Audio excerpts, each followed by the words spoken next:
reading from the book of the prophet Isaiah. Thus says the Lord, share your bread with the hungry, shelter the oppressed and the homeless, clothe the naked when you see them, and do not turn your back on your own. Then your light shall break forth like the dawn, and your wound shall quickly be healed. Your vindication shall go before you, and the glory of the Lord shall be your rear guard. Then you shall call, and the Lord will answer. You shall cry for help, and he will say, here I am. If you remove from your midst oppression, false accusation, and malicious speech, if you bestow your bread on the hungry and satisfy the afflicted, then light shall rise for you in the darkness, and the gloom shall become for you like midday. The word of the Lord. Our first reading for this Sunday comes from the prophet Isaiah, and we hear once again this interplay between light and darkness. This is a favorite theme or image used by the prophet Isaiah and many other religions and cultures, light and darkness. In the first reading for today, Isaiah tells us that light will come when we feed the hungry, when we give shelter to the oppressed and the homeless, when we take care of the afflicted, when we despise and do not allow in our midst injustice, oppression, and even the spread of false accusations. Whenever there are lies told against people to destroy them, that's darkness. That's darkness. So, as Isaiah indicates to us how light will come about in our world, we already get an idea where darkness is located. Whenever people refuse to share their food with the hungry, there is darkness. Whenever we turn a blind eye towards those who are exposed because of homelessness and oppression, darkness continues.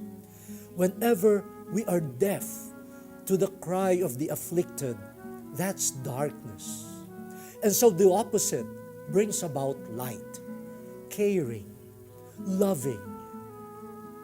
I guess we don't need to be highly educated, to be experts in the sciences, to realize, based on experience, how little acts of kindness really bring light to an otherwise dark situation in life.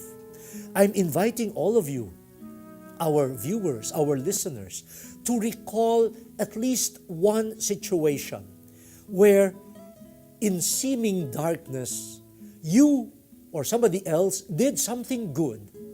And because of that good action, light suddenly shone upon people.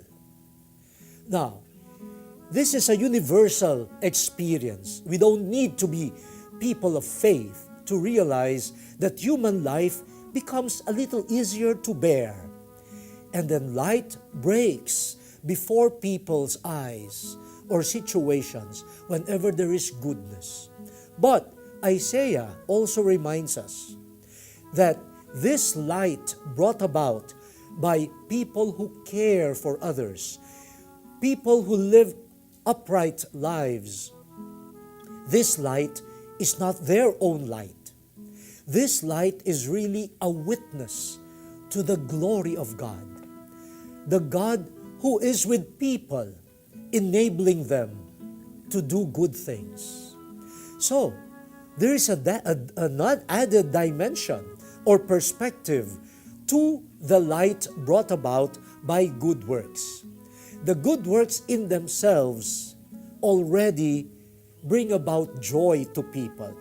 But for us, people of faith, good actions are a testimony to someone who is the source of all good.